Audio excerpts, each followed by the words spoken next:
जय वीर बालाजी दोस्तों, कैसे हैं आप। आशा करता हूं आप सब लोग बहुत अच्छे होंगे। दोस्तों, आज़ाद की कहानियां यूट्यूब चैनल में आप सबका स्वागत है। यहां पर भूत प्रेत से संबंधित डरावनी कहानियां सुनाई जाती है। अगर आपको भी ऐसी कहानी सुनना पसंद है तो हमारे चैनल को सब्सक्राइब करना न भूलें। दोस्तों, आज फिर मैं लेकर आया हूं आप सब लोगों के लिए एक खौफनाक डरावनी कहानी जिसका नाम है बोतल का प्रेत। तो आइए सुनते हैं आज की ये खौफनाक कहानी। कहानी सुनाने से पहले आप लोगों से रिक्वेस्ट है, अगर आपको ये कहानी पसंद आती है तो लाइक करिए, शेयर करिए। अगर आप चैनल पर नए हैं तो चैनल को सब्सक्राइब करना न भूलिएगा। तो आइए सुनते हैं आज की कहानी।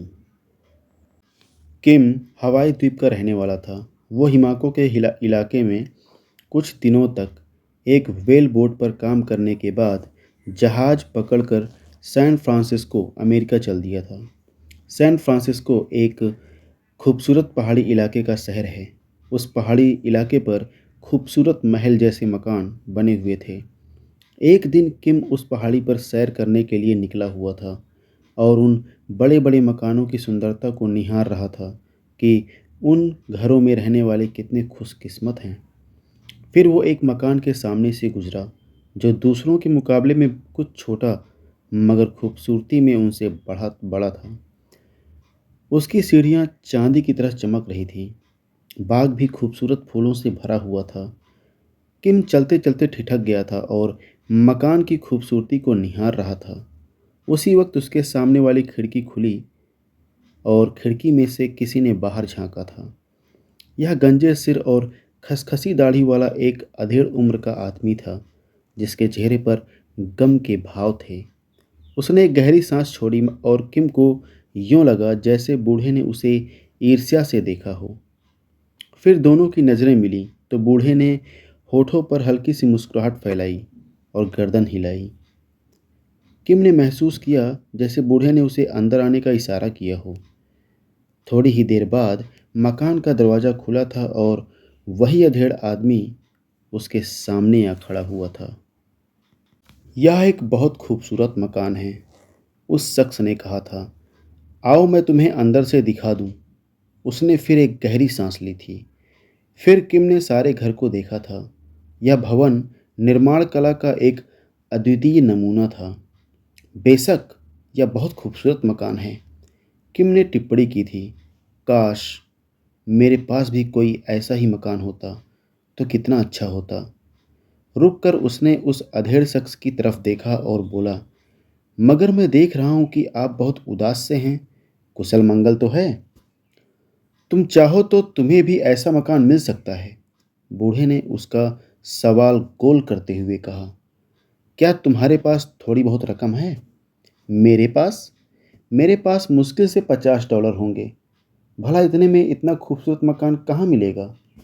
तुम फिक्र ना करो, बूढ़े ने कहा।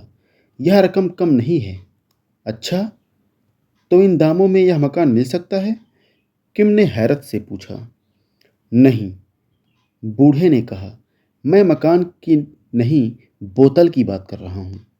बोतल। किम की हैरत और बढ़ गई थी। कैसी बोतल। मैं स्पष्ट करता हूँ, बूढ़े ने शांति से कहा और फिर गहरी सांस ली। मैं जो तुम्हें इतना खुशनसीब और मालदार दिखाई दे रहा हूँ, यह सारा करिश्मा एक बोतल का ही है। यह सब कुछ उसी की वजह से है। कहकर बूढ़ा एक अलमारी की तरफ बढ़ा। उसने चाबी लगाकर एक ताला खोला और अलमारी में से एक लंबी गर्दन वाली गोल बोतल निकाली जो दुधिया रंग के कांच की थी। बोतल के अंदर रंग लगातार बदल रहे थे और इंद्रधनुष के सारे रंग धीरे धीरे नजर आ रहे थे। यूं लग रहा था जैसे उसके अंदर कोई छोटी सी परछाई आग की लौ की तरह लहरा रही हो। यही है वो बोतल, उस शख्स ने बोतल की तरफ इशारा करते हुए कहा। किम अपनी मुस्कुराहट नहीं रोक सका था। उसकी मुस्कुराहट देखकर बूढ़े ने कहा, शायद तुम मेरी बातों को मजाक समझ रहे हो। उसने किम को देखा। अच्छा, यह लो और इसे तोड़कर देखो। कोशिश करो। किम जरा अकड़ आदमी था। उसने यह पेशकश मंजूर कर ली और बोतल थामकर पूरी ताकत से उसे पक्के फर्श पर दे मारा। किम की हैरत की हद न रही जब उसने देखा कि बोतल फर्श पर यूं उछली जैसे कांच की न होकर रबड़ की बनी हो। किम ने उसे उठाकर देखा तो वह निसंदेह शीशे की ही थी। हार कर उसने कहा, वाकई यह तो अजीब चीज़ है। देखने में तो शीशे की लगती है, लेकिन यह शीशे की ही है। बूढ़े ने ठंडी सांस लेकर कहा। फिर उसने बोतल की तरफ अंगुली से इशारा किया। मगर यह शीशा जहन्नुम की भट्टी में बना होगा। इसमें एक प्रेत बंद है। बोतल के अंदर तुम जो यह परछाई सी देख रहे हो, उसी की है।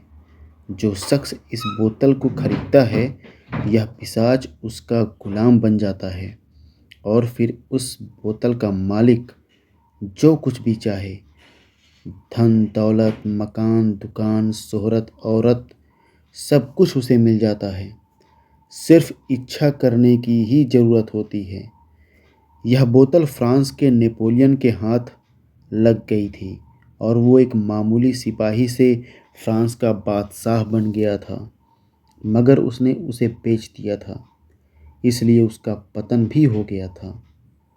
कैप्टन कुक के पास भी यही बोतल थी, जिसने उसे एक करामाती नेविगेटर और एक्सप्लोरर के रूप में पूरी दुनिया में मशहूर कर दिया था। मगर फिर उसने भी इसे बेच दिया और नतीजे में हवाई द्वीप पर उसे मार डाला गया था, क्योंकि हस्ताक्षर होते ही उसकी शक्तियाँ भी हस्तांतर हो जाती थीं। खूब, किम मुस्कुराया। ये सब जानते हुए भी तुम इसे बेचना चाहते हो? देखो, मैंने जो कुछ चाहा था हासिल कर लिया है। अब मैं बूढ़ा हो चला हूँ। बूढ़े ने स्पष्टीकरण दिया। बोतल का जिन्न हर काम कर सकता है, मगर उम्र पर काबू नहीं कर सकता। इसके अलावा इस बोतल के साथ एक और भी समस्या जुड़ी हुई है। अगर इसको बेचने से पहले ही इसका मालिक मर जाए, तो उसकी आत्मा फौरन नरक में पहुंच पहुंच जाती है। ओह, किम ने मुंह लटका कर कहा, यह तो बड़ी भयानक बात है। मैं नरक की आग में नहीं जलना चाहता। तुम जल्दबाजी कर रहे हो, बूढ़े ने कहा। आखिर तुम इस बोतल को बेच भी तो सकते हो। जब जी चाहे तब बेच देना।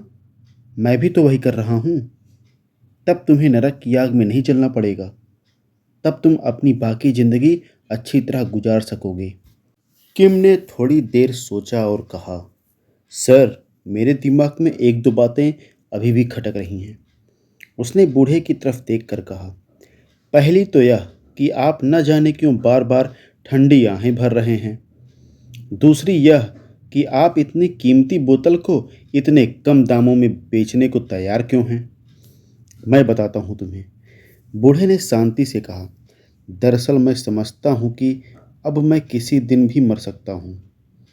जब तक यह बोतल बिक न जाए, मुझे अपनी मुक्ति सख्त खतरे में नजर आ रही है।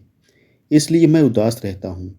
अब रही कीमत की बात, तो शैतान जब पहली बार इस बोतल को धरती पर लाया था, तब यह बहुत महंगे दामों में बिकी थी। दूसरी मुश्किल इस बोतल के साथ यह थी कि इसे सिर्फ घाटे पर बेचा जा सकता था। यानी अगर तुमने इसे अपनी जितने दामों में खरीदा था, अगर उससे ज़्यादा दाम लेकर बेची, तो यह बोतल दोबारा तुम्हारे पास आ जाएगी। नतीजा यह कि कई सदियों तक यह गिरते दामों पर बिकती रही, जिसकी वजह से यह बहुत सस्ती हो गई है। मैंने इसे एक पड़ोसी से $90 में खरीदा था। इसका मतलब मैं इसे $89 और 99 सेंट में बेच सकता हूँ। इससे ज़्यादा लिया तो यह फ़ौरन मेरे पास लौट आएगी। अगर तुम समझ गए कि इसके साथ क्या समस्या है। मगर नहीं, फिलहाल बहुत जल्दी में हूँ, इसलिए ज़्यादा विस्तार में नहीं जा सकता। बस इतना जान लो कि तुम्हें इसे सिर्फ ढीले हुए सिक्कों के बदले ही बेच सकते हो। बस। माफ़ी चाहता हूँ सर, किम ने संजीदगी से कहा, मैं कैसे मान लूं कि आपने जो कहा वो सच है? सीधी सी बात है, बूढ़े ने शांत स्वर में कहा। कुछ बातों को तो तुम अभी परख सकते हो। तुम वो रकम जो मैं मांग रहा हूं, यानी $50 मुझे दे दो और कामना करो कि वो $50 तुम्हें वापस मिल जाएं। अगर वो रकम तुम्हारी जेब से ना निकले तो मैं वादा करता हूँ कि मैं तुम्हें $50 वापस देकर बोतल फिर से ले लूँगा। ठीक है? ठीक है। आखिर किम ने सौदा हर तरफ से उचित पाते हुए कहा, मैं यह खतरा मोल ले रहा हूँ। उसने $50 बूढ़े के हाथ पर रखे और बोतल ले ली। बोतल के प्रेत, किम ने बोतल उठाते हुए कहा, मैं चाहता हूँ कि मेरे $50 मुझे वापस मिल जाएं। अभी शायद उसके मुंह से निकला ही था कि उसे अपनी जेब भारी होती महसूस हुई। उसने जेब में हाथ डाला तो सारे डॉलर उसकी जेब में मौजूद थे। वाह! किम के मुंह से बेख्तियार निकल गया, यह तो कमाल की चीज़ है।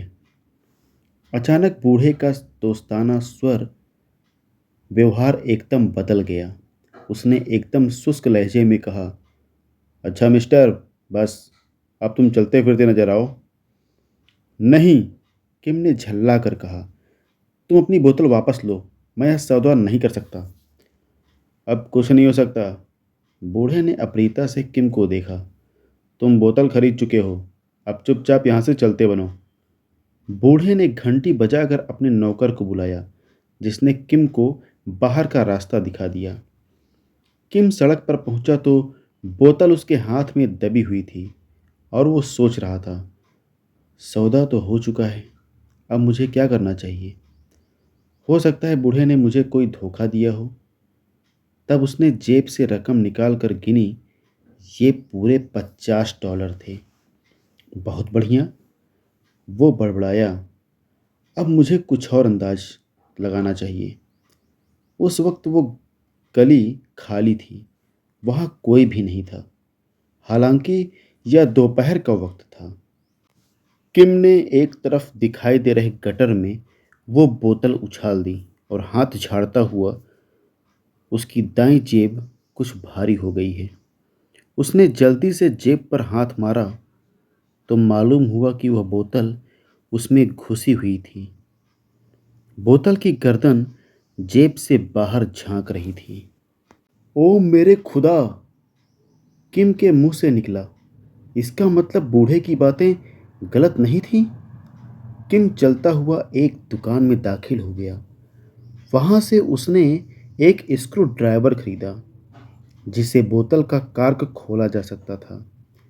फिर उसने एक खाली जगह पर रुककर उसने स्क्रू ड्राइवर बोतल के कार्क पर आजमाया, मगर कार्क टस से मस नहीं हुआ। आखिरकार किम थक गया। अजीब कार्क है, वो बड़बड़ाया। किम के माथे पर पसीना आ गया और अब उसे बोतल के कुछ खौफ महसूस होने लगे थे। वो चलता रहा और सोचता रहा। अचानक उसे पुराने सामानों की एक दुकान नजर आई। उसने दुकानदार से उस बोतल का सौदा करने की कोशिश की और उसने $100 मांगे। दुकानदार हंसा और बोला, इसके लिए तो $5 भी ज़्यादा है। मगर बोतल का कांच वाकई अनोखा था। आखिर में दुकानदार $60 देने के लिए तैयार हो गया था। किम ने रकम ले ली और बोतल बेच दी। दुकानदार ने बोतल दुकान की ऊंची शेल्फ पर सजा दी। अब देखते हैं बूढ़े की बातों में कितनी सच्चाई है, किम ने सोचा। मैंने खरीद की रकम से ज़्यादा बोतल बेची है। वहां से किम सीधा अपने जहाज के केबिन में गया। उसने केबिन में जाकर अलमारी खोली तो वहां उसी बोतल को रखी देखकर सन्नाटे में आ गया। शायद वो उससे पहले ही उस जगह पहुंच चुकी थी। उसी जगह में किम का एक दोस्त मल्लाह भी था, जिसका नाम लोपाका था। क्या बात है? लोपाका ने किम को गुमसुम देखकर पूछा था। क्या सोच रहे हो? किम ने कुछ देर सोचा, फिर उसने लोपाका को सारी घटनाएं सुना दी। यह तो तुमने बड़ा अजीब किस्सा सुनाया है। लोपाका भी बात सुनकर हैरत में पड़ गया था। उसने कहा, मुझे डर है कहीं तुम इस बोतल की वजह से किसी परेशानी में पड़ जाओ। मगर उसने सोचते हुए कहा, मैं समझता हूँ कि अब जबकि यह तुम्हारे पास आ ही गई है, तो किसी मुसीबत के आने से पहले तुम्हें इससे फ़ायदा उठा लेना चाहिए। जो मांगना है मांग लो। अगर इस बोतल के प्रेत ने तुम्हारी मनोकामना पूरी कर दी, तो मैं यह बोतल तुमसे खरीद लूँगा, क्योंकि मेरी भी एक इच्छा है। मैं खुद एक पानी के जहाज़ का मालिक बनना चाहता हूँ। खैर, मैं जहाज़ तो नहीं चाहता, मुझे एक खूबसूरत घर की ज़रूरत है, अपने पुश्तैनी कस्बे कोर्नो कोस्ट में। उसके दरवाजे पर धूप खिले और उसके बगीचे में चमेली और बेला के फूल खिलें। मैं एक ऐसा घर चाहता हूँ जिसकी दीवारें दुर्लभ पेंटिंगों से सजी हुई हो और जिसमें खूबसूरत फर्नीचर पड़ा हुआ हो, जहाँ मैं अपने दोस्तों और करीब लोगों के साथ खुशी खुशी वक्त गुजार सकूं। बस एक ऐसे मकान की कामना है मेरी।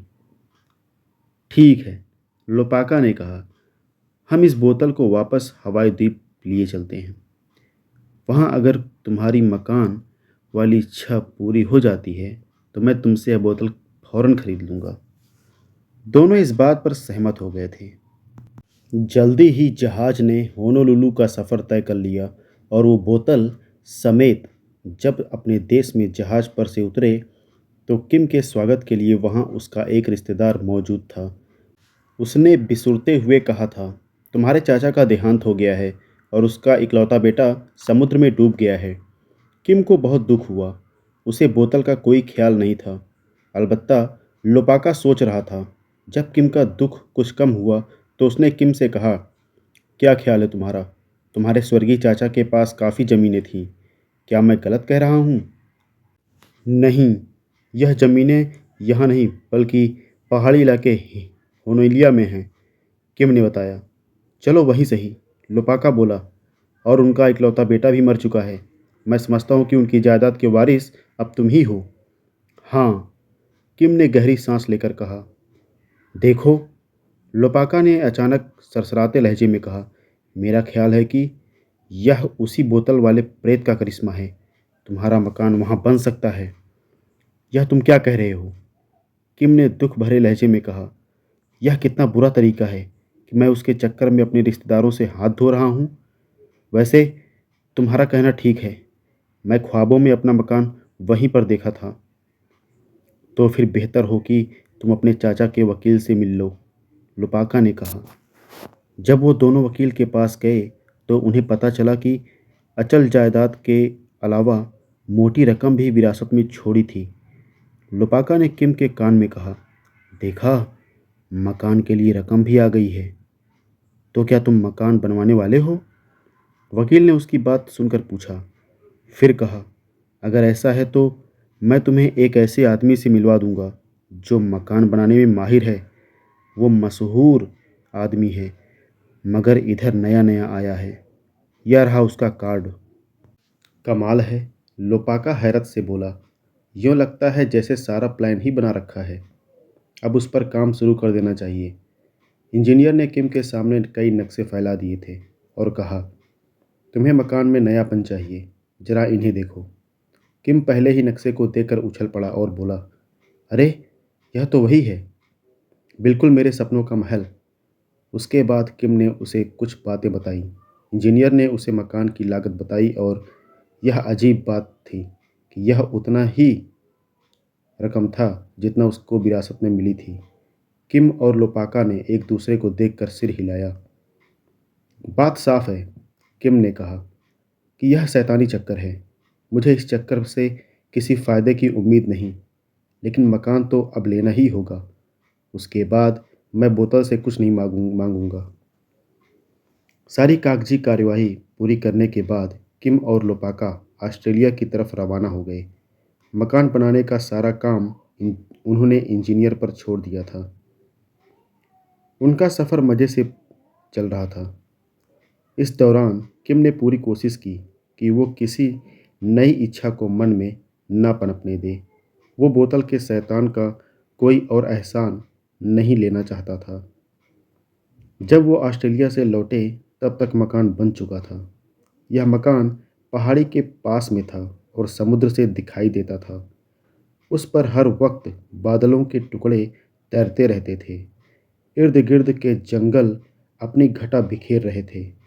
मकान के 3 तरफ बाग फैला हुआ था जिसमें चमेली और बेल खिल रहे थे।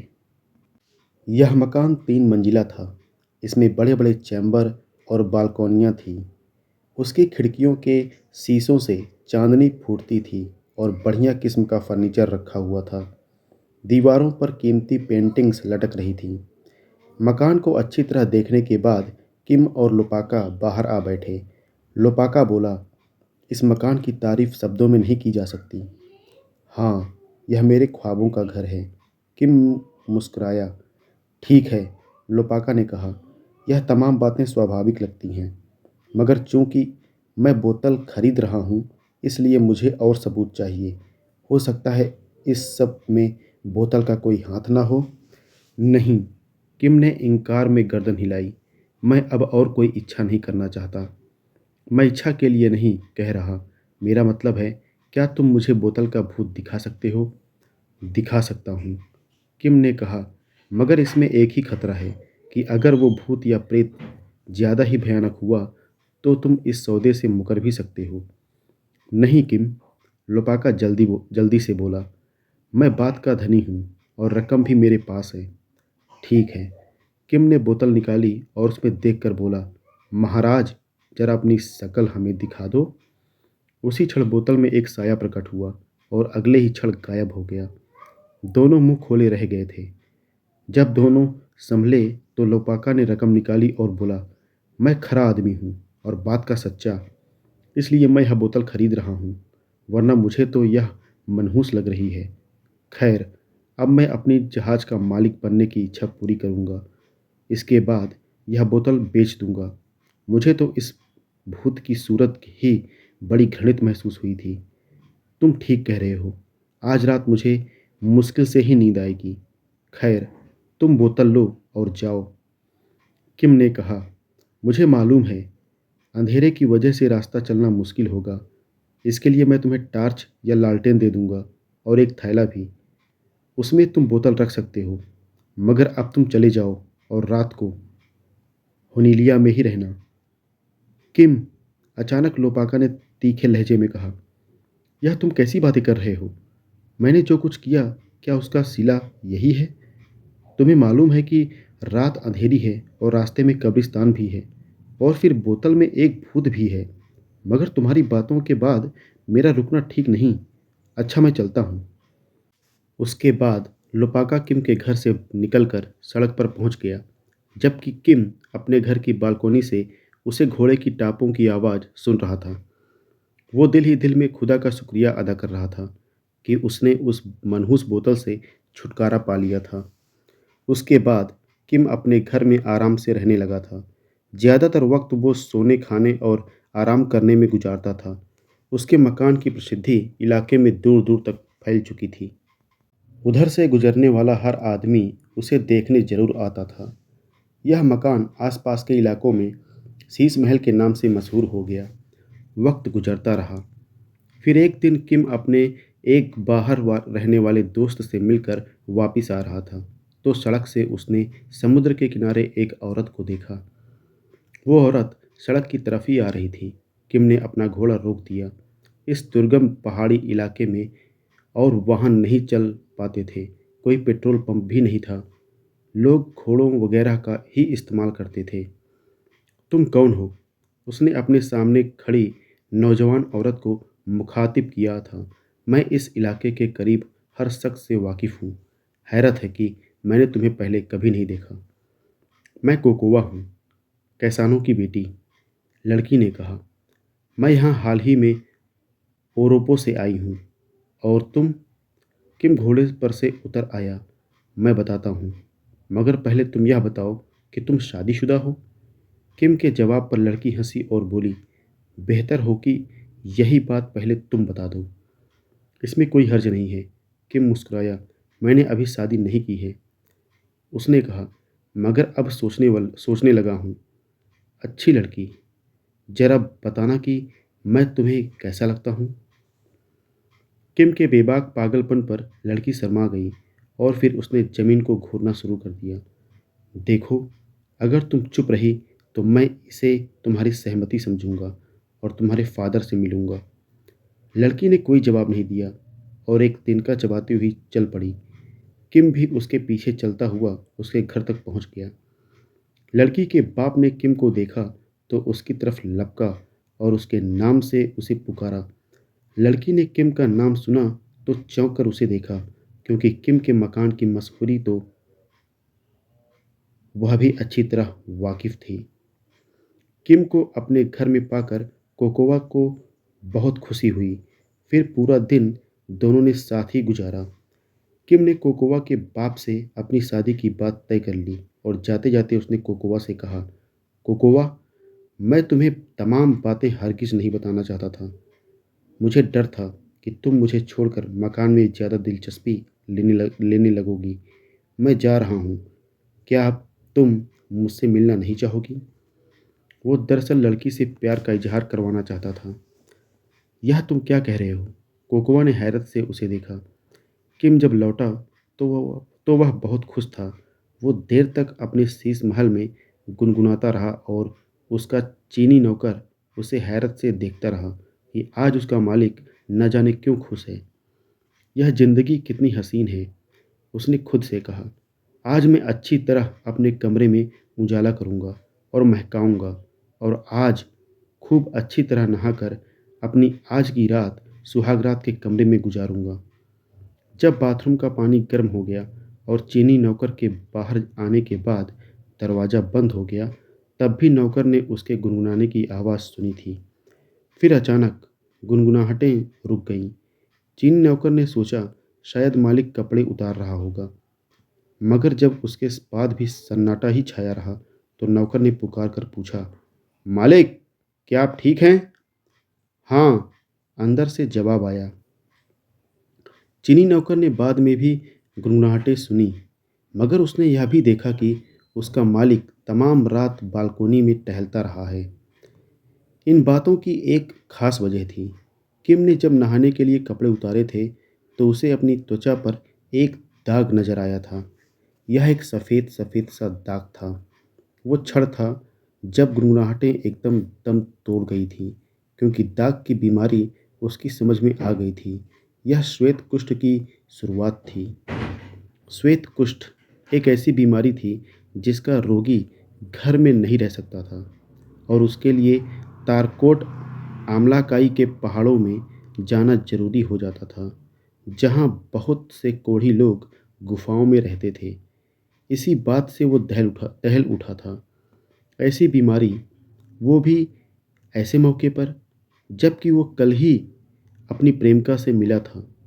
एक रात ही गुजरी थी कि सुबह के उजाले की किरणों ने उसकी सारी कामनाओं की धज्जियां उड़ा दी थीं। किम बेचैनी से मकान में इधर से उधर फिर रहा था। कभी बैठ जाता था, कभी टहलने लगता था। उसकी समझ में कुछ नहीं आ रहा था।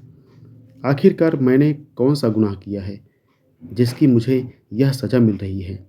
वो सोचने लगा। मैं अपना घर छोड़ सकता हूँ और पहाड़ों में अकेला रहने को भी तैयार हूँ। मैं हर मुसीबत झेल सकता हूँ, मगर अब कोकोवा से जुदा नहीं रह सकता।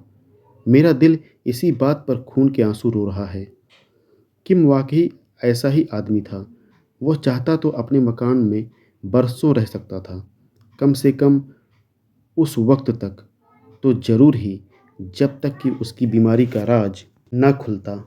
वो चाहता तो कोकोवा से शादी भी कर सकता था। हजारों लोग इस तरह की हरकतें करते रहते हैं, मगर किम ऐसा आदमी नहीं था। वो इतना स्वार्थी नहीं था कि अपने साथ साथ अपनी प्रेमिका को भी यह बीमारी लगा देता। रात गई, उसे बोतल के प्रेत का ख्याल आया था। उसने सोचा, कितना बुरा था वो बोतल का प्रेत और कामनाओं के बदले मोल लिया जाने वाला खतरा कितना भयानक था, नरक की यातनाओं जैसा भयानक। मगर उसके ज़हन में एक और ख्याल आया, कोकोवा के लिए मैं हर खतरा मोल ले सकता हूँ। अगर वो बोतल मुझे फिर से मिल जाए। फिर उसे याद आया, 2 दिन बाद पॉल नामी जहाज वापस होनोलुलु जाने वाला है। वो बड़बड़ाया, मुझे वहाँ जाना चाहिए ताकि मैं लोपाका से वो बोतल हासिल कर सकूँ। अब वो बोतल किम को अपनी आखिरी उम्मीद लग रही थी। उसी रात को होनोलुलिया जा पहुंचा, जहां से स्टीमर मिलना था। स्टीमर पर वो सारी रात जागता रहा और टहलता रहा था। दूसरे दिन शाम को स्टीमर बनातोलू की बंदरगाह पर पहुंच गया था। स्टीमर से उतरते ही किम ने लोपाका के बारे में पूछताछ शुरू कर दी। उसे पता चला कि लोपाका ने अपना एक छोटा समुद्री जहाज खरीद लिया था और जहाज लेकर वो किसी दूसरे देश जा चुका था। लोपाका की तरफ से मायूस होकर किम ने अपनी याददाश्त को टटोला। इस शहर में एक वकील रहता था जो किम का दोस्त था। उसे पता चला कि अब वो मामूली वकील नहीं रहा, बहुत मालदार हो गया है। उसने अपना मकान इस तरह का बनवाया है कि देखने वाले ईर्ष्या करने लगते हैं। इन बातों ने किम के दिमाग में कुछ संदेह उभारे जो उसके लिए उत्साहवर्धक थे। किम जब वकील के मकान पर पहुंचा तो उसने देखा, यह मकान बिल्कुल नया है। वो बहुत खूबसूरत था। हाँ तो, वकील ने उसे देखते ही पूछा, मैं क्या कर सकता हूँ तुम्हारे लिए? मैं जानता हूँ कि तुम लोपाका के दोस्त हो। मुझे लोपाका से कोई चीज़ खरीदनी है। किम ने कहा, मैं उसकी तलाश में यहाँ आया हूँ। क्या तुम बता सकते हो उसके बारे में कुछ? किम का सवाल सुनकर वकील का रंग उड़ गया। फिर भी उसने थोड़ा संभल कर कहा, इस बारे में तुम्हें एक और शख्स से मिलना होगा। कहकर उसने किम को एक आदमी का पता बता दिया। किम जब उस आदमी से मिला तो उसने उसे एक और आदमी का पता बता दिया। इस तरह किम बेशुमार लोगों से मिला। किम ने देखा कि उनमें से हर एक बड़ी शानदार जिंदगी गुजार रहा है। सबके पास कई कई मकान, कारें और नौकरों की फौज थी। किम समझ गया कि यह सारे चमत्कार बोतल के प्रेत के जरिए हुए होंगे। किम ने अपना सवाल जिससे भी किया, उसने यही जाहिर किया कि जैसे उसे कुछ मालूम ही नहीं है। किम को किसी और के पास भेज दिया जाता था। साफ जाहिर था कि सब ने अपनी मनोकामनाएं पूरी करके बोतल से छुटकारा पा लिया था। मैं सही रास्ते पर हूँ, किम ने सोचा। जल्दी या देर से मुझे वो आदमी मिल ही जाएगा जिसके चेहरे का रंग पीला है और जो लंबी लंबी सांसें भरता रहता है। फिर मैं समझ जाऊंगा कि बोतल तक पहुंच गया हूं। फिर आखिरकार वो पीले चेहरे वाले उस शख्स के पास पहुंच ही गया जो गहरी सांसें ले रहा था। वो उसे बर्जेन स्टील में मिला था।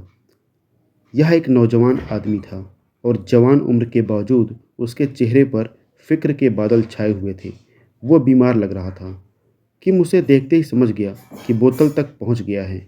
उसने बिना कोई भूमिका बांधे बात की, मिस्टर, मैं तुम्हारे पास वो बोतल खरीदने के लिए आया हूँ। बोतल के लिए? नौजवान ने हैरत से पूछा। हाँ तुम। उसकी क्या कीमत चाहते हो? कीमत?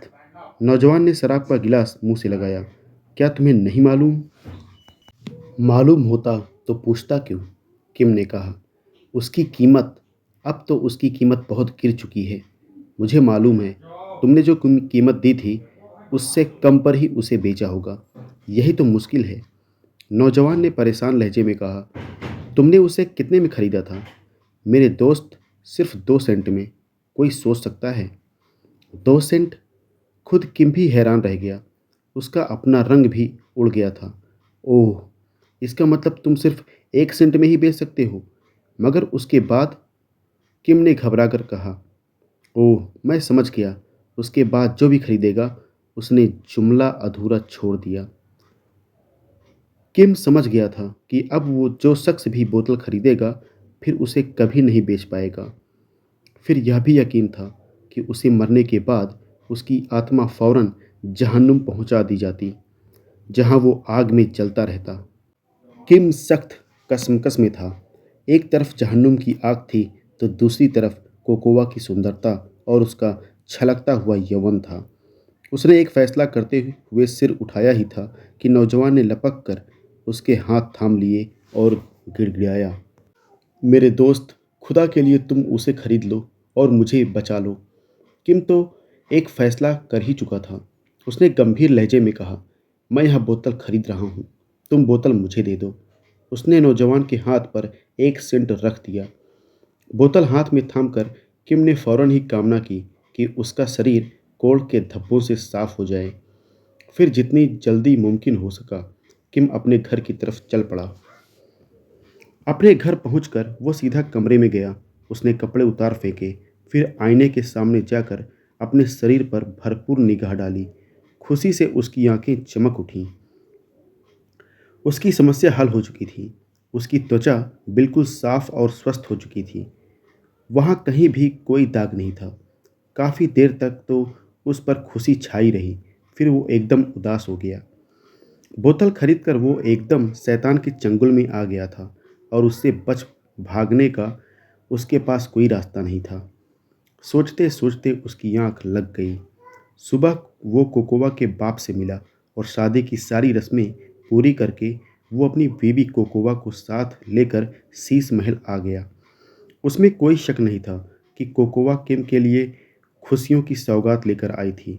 जितनी देर वो कोकोवा के साथ रहता था वो हर दुख से मुक्त रहता था, मगर एकांत होते ही एक दुख उसे पकड़ लेता था। नर्क की यातनाओं के ख्याल से ही उसका दिल दहल उठता था। किम का 1 साल खुशी और गम के दरमियान झूलते झूलते बीत गया। फिर एक दिन जब वो घर में दाखिल हुआ, उसे किसी नवजात बच्चे के रोने की आवाज़ सुनाई दी। जिस वक्त वो कोकोवा के पास पहुंचा, वो खुश होने के बजाय रो रही थी। क्या हुआ? तुम खुश होने के बजाय रो क्यों रही हो? किम ने पूछा। कोकोवा ने अपनी घनेरी पलकें उठाते हुए किम की तरफ देखा। मैं देख रही हूँ कि जब से हमारी शादी हुई है, तुम लगातार किसी गम से घिरे हुए रहते हो। मेरी आंखें धोखा नहीं खा सकती। आखिर कोकोवा की वजह से तुम्हें किस मुसीबत ने आ घेरा है?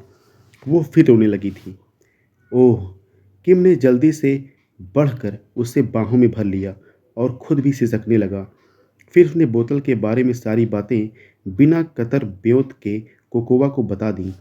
प्रेत के करिश्मे, अपनी बीमारी, बोतल की कीमत वगैरह सब कुछ किम ने कोकोवा को बता दिया। सब कुछ सुनकर कोकोवा ने सिर उठाया और बोली, तुम यह न समझना कि इस मुसीबत में मैं तुम्हें अकेला छोड़ दूंगी।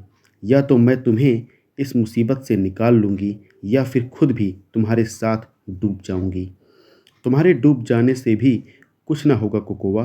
किम ने मुझे बुझे हुए स्वर में कहा, जहन्नुम की आग मेरी किस्मत में लिख दी गई है। तुम कोकोवा को पूरी तरह नहीं जानते। कोकोवा ने बिना झिझक कहा, तुमने यह सब कुछ मेरे लिए किया है। मैं ही तुम्हें इस मुश्किल से निकालूंगी। मैं कोई मामूली लड़की नहीं हूँ। मैंने बनालोलू में शिक्षा प्राप्त की है। और यह तुम बोतल की कीमत के बारे में क्या कह रहे थे? 1 सेंट के बाद कोई और सिक्का नहीं बनता? तुम्हारा यह ख्याल गलत है। सारी दुनिया अमेरिका नहीं है। इंग्लैंड में दूसरा सिक्का चलता है जिसे फॉरविंग कहते हैं। वो कीमत में तुम्हारे आधे सेंट के बराबर होता है। फिर थोड़ा रुक कर उसने कहा, लेकिन समस्या दूसरी है। तुम्हारे जैसे बहादुर हर जगह नहीं हैं, जो सब कुछ जानते बूझते भी बोतल खरीद लें। फ्रांस में जो सिक्का चलता है उसे फ्रैंक कहते हैं। फ्रैंक का सबसे छोटा सिक्का सेंटायम कहलाता है और यह कीमत में 1 सेंट के 5वें हिस्से यानी 20% के बराबर होता है। वो खुशी से उछलते हुए बोली, किम डियर, अब वक्त बर्बाद ना करो। हम लोग फ्रांस के करीबी शहर हॉसिटी चलते हैं। वहाँ 1 सेंटियम, 2 सेंटियम, 3 सेंटियम के सिक्के चलते हैं। वहाँ हम यह बोतल आसानी से बेच सकेंगे। चलो, कोकोवा तुम्हारा बचाव करेगी। खुदा तेरा शुक्र है। किम ने खुश होकर कहा, हाँ कोकोवा, अब मेरा छुटकारा तुम्हारे ही हाथ में है। तुम जहाँ कहोगी मैं वहीं तुम्हारे साथ चलूँगा। दूसरी सुबह किम और कोकोवा सफ़र के लिए तैयार थे। कोकोवा ने काफ़ी कीमती सामान साथ ले जाने के लिए बांधा था। उसका कहना था कि वो वहाँ अमीर और दौलतमंद नज़र आना चाहती है, वरना उस बोतल के करिश्मे का यकीन कोई नहीं करेगा।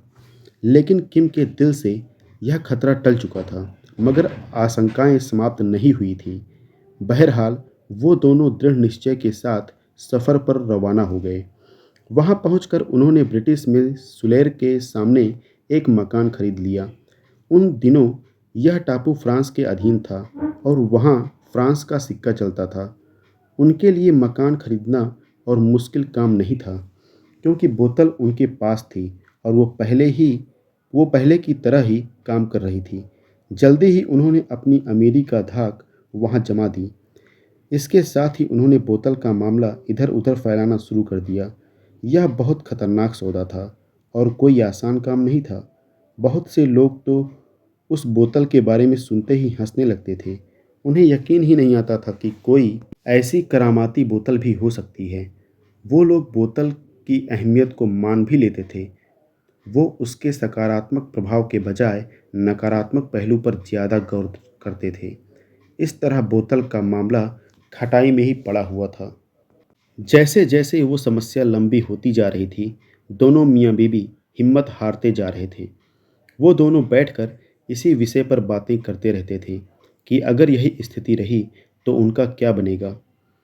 अब कोकोवा का चेहरा भी किम के चेहरे की तरह उतरता नजर आने लगा था।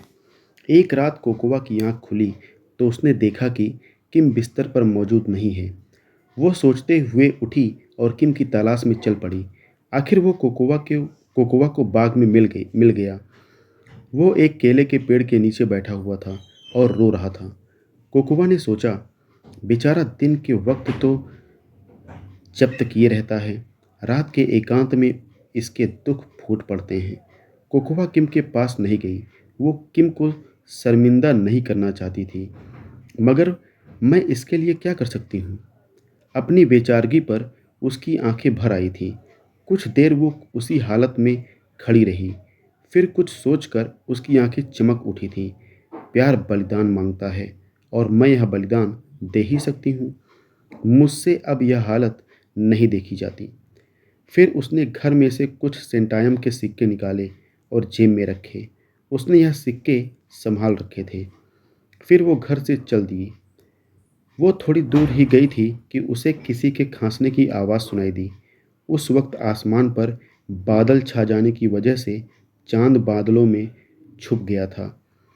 यह खांसने वाला आदमी एक बूढ़ा था जो गली के मोड़ पर खड़ा हुआ था। बड़े मियाँ, तुम इतनी रात गए यहाँ क्यों खड़े हो? कोकोवा ने पूछा। बूढ़े ने जवाब नहीं दिया। वो खांसता रहा। तब कोकोवा ने कहा, बड़े मियाँ, क्या तुम मेरी एक बात मानकर एक बेटी पर एहसान करोगे? बूढ़े ने उलझी हुई निगाहों से कोकोवा की तरफ देखा और फिर जैसे कुछ याद करते हुए बोला, अच्छा, तो तुम वही हो, वही औरत। तो अब तुम मुझ जैसे बूढ़ी की आत्मा अपने काले कारोबार में फांसना चाहती हो? कोकोवा ने उसके कड़वे लहजे की कोई परवाह नहीं की और बोली, देखिए, जरा तसल्ली से सुनिए, मैं क्या कह रही हूँ। उसके बाद कोकोवा ने बूढ़े को बोतल की पूरी कहानी खड़े खड़े सुना दी और बोली, तो यह है वो किस्सा और मैं हूँ वो औरत। मेरे पति ने मेरे लिए अपना परलोक तक बिगाड़ लिया। अब मैं उसके काम आना चाहती हूँ, लेकिन अगर तुम मेरी तरफ से उसके पास जाओगे तो वह फ़ौरन बोतल बेच देगा। मैं यहीं रुककर तुम्हारा इंतज़ार करूँगी। तुम बोतल मेरे पति से 4 सेंटियम में खरीद लेना। मैं तुमसे 3 सेंटियम में खरीद लूँगी। क्या तुम मेरे लिए इतना सा काम नहीं करोगे? उसने उम्मीद भरी निगाहों से बूढ़े की तरफ देखा। बहुत खूब। और अगर तुम बाद में मुकर गई तो? बूढ़े ने संदेहपूर्ण निगाहों से कोकोवा को देखा। हरगिज़ नहीं बुजुर्गवार, मैं वादा करती हूँ, कसम खाती हूँ कि मैं तुम्हारे साथ कोई धोखा नहीं करूँगी और तुमसे यह बोतल खरीद लूँगी। कोकोवा ने कहा। बूढ़ा कुछ देर सोचता रहा, फिर बोला, मुझे सिक्के दो, मैं जाता हूँ, मगर याद रखना, तुमने मुझे धोखा दिया तो खुदा तुम्हारी जान ले लेगा। बूढ़ा चला गया और उसके इंतजार में कोकोवा वहीं खड़ी रही। यह जगह सुनसान थी और रात ज़्यादा गुजर जाने की वजह से चारों तरफ सन्नाटा था। रह रहकर कोकोवा को डर लग रहा था, जैसे नरक की बालाएं हवा में चीखती फिर रही हैं। लेकिन वो अपने डर और खौफ पर काबू पाते हुए मोड़ पर खड़ी बूढ़े का इंतजार कर रही थी। आखिरकार बूढ़ा आ ही गया। उसके हाथ में वो मनहूस बोतल दबी हुई थी। ओह! कोकोवा खुश होकर बोली, कम से कम आज मेरा पति चैन की नींद तो सो सकेगा। फिर वो बूढ़े से बोली, इससे पहले कि मैं यह बोतल तुमसे ले लूं, मैं चाहती हूं कि तुम बोतल के प्रेत से कम एक इच्छा जरूर पूरी करवा लो। उससे कहो कि वो तुम्हें इस खांसी की बीमारी से छुटकारा दिला दे। नहीं, बूढ़े ने मजबूत लहजे में कहा, मैं शैतान का कोई एहसान नहीं लेना चाहता। ठीक है, कोकोवा ने कहा और बोतल लेने के लिए हाथ बढ़ाया, बिल्कुल उसी तरह जैसे कोई अपना डेथ वारंट वसूल रहा हो। उसने कीमत के रूप में बूढ़े को 3 सेंटिम दे दिए और बोतल अपनी चादर के नीचे छुपा ली। फिर वो वापस के लिए चल पड़ी। जब वो वापस कमरे में पहुंची तो किम को उसने नींद में सोया पाया। कोकोवा ने किम पर एक नज़र डाली और अपने दिल में भविष्य के खतरे का खौफ समेटे हुए अपने बिस्तर पर आहिस्ता से लेट गई और आंखें बंद करके सिसकने लगी। उसे यकीन था कि अब उसकी आत्मा को जहन्नुम की आग में जलना ही पड़ेगा। मगर उसे खुशी थी कि उसने अपने पति के लिए जो चाहा वो कर दिखाया था। दूसरी सुबह किम ने बड़ी खुशी के साथ बोतल का सौदा हो जाने की बात कोकोवा को बताई थी। वो बहुत खुश था, इतना खुश कि वह अपनी पत्नी का आभारी था कि उसकी वजह से उसे बोतल से छुटकारा मिला था। लेकिन उसे यह नहीं मालूम था कि यह सौदा हुआ कैसे। वो बूढ़े की हिमाकत पर हंस रहा था। न जाने उस गधे को क्या सूझी थी। अब बोतल को 3 सेंटाइम से कम में बेचना मुमकिन न होगा, क्योंकि उसके पास गुंजाइश बहुत कम रह गई थी। और तब कोकोवा ने कहा, ऐसा मत कहो, मुझे दुख हो रहा है उस बूढ़े पर। मैं ईश्वर से उसकी रक्षा के लिए प्रार्थना करूंगी। क्या कह रही हो? किम एकदम भड़क उठा। तुम्हें उस बूढ़े के लिए परेशान होने की क्या ज़रूरत है? वो एक लालची बूढ़ा है। उस लालच के बदले अब उसे जहन्नुम की आग में जलना पड़ेगा, वो भी बहुत जल्दी, क्योंकि वो बहुत बूढ़ा है, किसी भी वक्त मर सकता है। कोकोवा अपनी मुश्किल से वाकिफ थी, क्योंकि 3 सेंटाइम से कम में बोतल की संभावना बहुत क्षीण थी। इधर किम अब होसिटी में रुकने के लिए तैयार नहीं था। वो अपने देश जाने के लिए बेचैन था, जहाँ सबसे छोटा सिक्का सेंट होता था। जाहिर है कि वहाँ तो इस बोतल को किसी भी तरह नहीं बेचा जा सकता था। कोकोवा बहुत परेशान थी। उसकी समझ में नहीं आ रहा था कि क्या करे। वो अक्सर गहरी सोच में डूबी बैठी रहती थी, जबकि किम चाहता था कि वो फिर से हंसे, बोले। वो कैसे हंस बोल सकती थी, जबकि जहन्नुम के खौफ की तलवार उसके सिर पर लटक रही थी। फिर एक दिन किम कुछ ज़्यादा ही गमगीन हो गया और बोला, लगता है मेरी खुशी तुम्हें पसंद नहीं आई है। तुम अभी तक उस बूढ़े के लिए दुखी हो। मेरा ख्याल है कि तुम एक बहुत बुरी औरत हो। कोकोवा को इन शब्दों से बेहद मानसिक यंत्रणा पहुंची थी, मगर वो क्या कह सकती थी? वो कैसे बताती कि उसके दुख की असल वजह क्या है? वैसे कोकोवा की उदासी खुद किम के लिए परेशानी की वजह बन गई थी। वो झुंझलाहट में अक्सर घर से निकल जाता था और टापू पर इधर से उधर टहलता रहता था। यही नहीं, उसने शराब पीनी भी शुरू कर दी थी और शराब खाने में जा बैठता था और पीता रहता था। वो जिस शराब खाने में बैठता था, वहाँ होली नाम का एक शख्स भी आता था। वो किसी जमाने में सोने की एक खान में खुदाई किया करता था। फिर चोरी के इल्ज़ाम में उसे कैद की सज़ा हो गई थी। यह शख्स मुजरियाना जेहन का तो था, साथ में शराब भी बेतहाशा पीता था, दूसरों के पैसे से। एक दिन उसने किम से कहा, मैं देख रहा हूँ कि तुम दिन ब दिन कंगाल होते जा रहे हो। हालांकि तुमने कभी बताया था कि तुम्हारे पास कोई तिलिस्मी बोतल है और उससे तुम्हें हर चीज़ मिल जाती है। हाँ, आजकल मेरा हाथ कुछ तंग हो गया है, मगर मेरी बीवी के पास बहुत माल है। मैं उससे जब चाहूँ जितना चाहूँ ले सकता हूँ। किम ने नशे में कहा। वाह! होली हंसा। तुम बीवी से मांगोगे तुमको पता नहीं शायद कि ये औरतें ये बस भले की ही साथी होती हैं, समझे? किम भी नशे में था, बोला, यार होली, तुम ठीक कहते हो। ये औरत बड़ी बेवफा होती हैं। उसके जेहन में कोकोवा का व्यवहार नाच रहा था। वो सोच रहा था कि शायद वो औरत किसी और के इश्क में पड़ने लगी है। ठीक है, मैं उसे किसी वक्त पकड़ ही लूँगा, फिर देखूँगा। इसी ख्याल के तहत वो वहाँ से उठ खड़ा हुआ और उसने होली से कहा कि वो वहीं रुक कर इंतज़ार करे। फिर वो अपने शीश महल की तरफ चल दिया। मेन गेट के बजाय वो नदी के साथ पिछले दरवाजे के घर में दाखिल हुआ। वो देखना चाहता था कि कोकोवा उसकी गैरहाजिरी में क्या करती है। कोकोवा अपने कमरे में मौजूद थी। किम ने खिड़की की झिर्री से देखा, मेज पर लैंप चल रहा था और उसके पास वही सफ़ेद दूध जैसी बोतल रखी हुई थी। कोकोवा पलकें झपकाए बगैर उस बोतल को देखे जा रही थी। किम को अपनी आंखों पर यकीन नहीं आ रहा था कि वो जो देख रहा है वो हकीकत है या वहम। कुछ सोचते हुए वो दरवाजे की तरफ बढ़ा। उसने चलते हुए जानबूझकर पैर पटके ताकि कोकोवा को पता चल जाए कि कोई दरवाजे की तरफ आ रहा है। जब वो कमरे में पहुंचा तो उसने सबसे पहले मेज की तरफ देखा। वहां रखी हुई सफ़ेद बोतल अब गायब थी। उसने एक्टिंग करते हुए कहा, कोकोवा, मुझे कुछ पैसों की ज़रूरत है। कोकोवा ने अपनी सूजी हुई आंखों से किम की तरफ देखा और बोली, मेरी तबीयत कुछ ठीक नहीं है, तुम अलमारी से निकाल लो। बढ़कर किम ने अलमारी खोली और उसमें वो दराज देखी जिसमें वो कभी बोतल रखा करता था। वो खाली खाली पड़ी थी। तब उसके दिमाग में एक ख्याल कौंधा, आखिर यह बोतल कोकोवा के पास कैसे आ गई और वह उसे मुझसे छुपाए हुए क्यों है? वो देर तक सोचता रहा और फिर जैसे बहुत सी बातें उसके सामने खुलने लगीं। खौफ की एक लहर उसके शरीर में दौड़ गई। कहीं उस बूढ़े के जरिए कोकोवा ने ही तो वो बोतल नहीं खरीदी थी। फिर उसने अलमारी बंद की और कोकोवा के पास आया और झुककर उसका चुंबन करने लगा। मैं जा रहा हूँ, मगर जल्दी ही आऊँगा। उसने अलमारी से जो रकम ली थी वो बस दिखावे वाली बात थी। वहाँ से उसने सिर्फ सेंटायम के कुछ सिक्के लिए थे। रास्ते भर किम का दिल जोर जोर से धड़कता रहा। उसके माथे पर पसीने की बूंदें उभरी हुई थीं। अब यो अपनी पिछली सोचों पर बहुत शर्मिंदा था।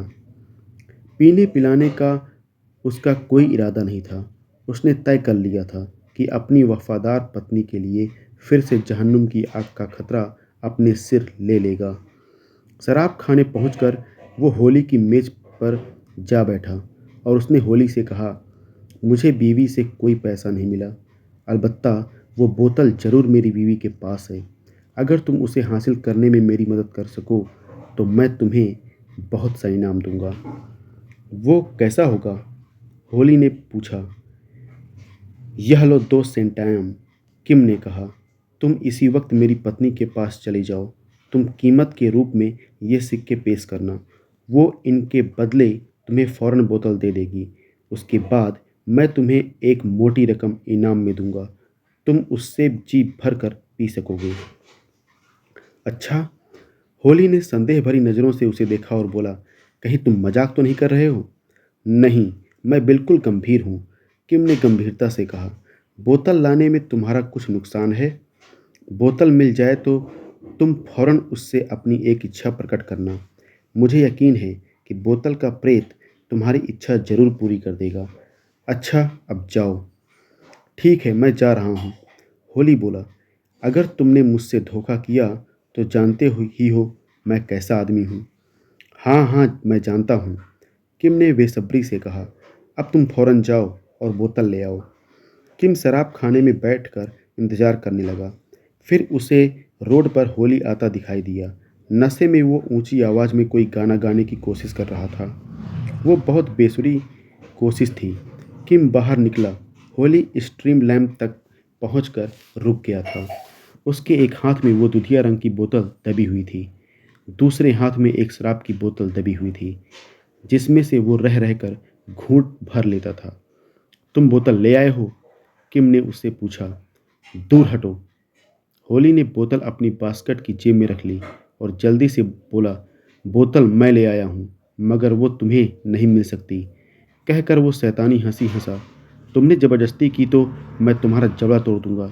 यह बोतल, अरे यह बोतल तो बड़ी अजीब चीज़ है। मैं मुफ्त हाथ आया माल किसी को देने वाला नहीं हूँ। मगर भाई, क्या तुम्हें मालूम नहीं है, उसे रखने वाला आदमी अगर मर जाए तो उसकी आत्मा हमेशा हमेशा के लिए नरक में चली जाती है। तुम अपनी जानकारी अपने पास रखो। मैं वैसे भी कौन सा जन्नत में हूँ भाई, मगर तुमने इसे लाकर मुझे देने का वादा किया था। किम गहरी सांस लेकर बोला, बक बक बंद कर और यहाँ से चलता फिरता नजर आ।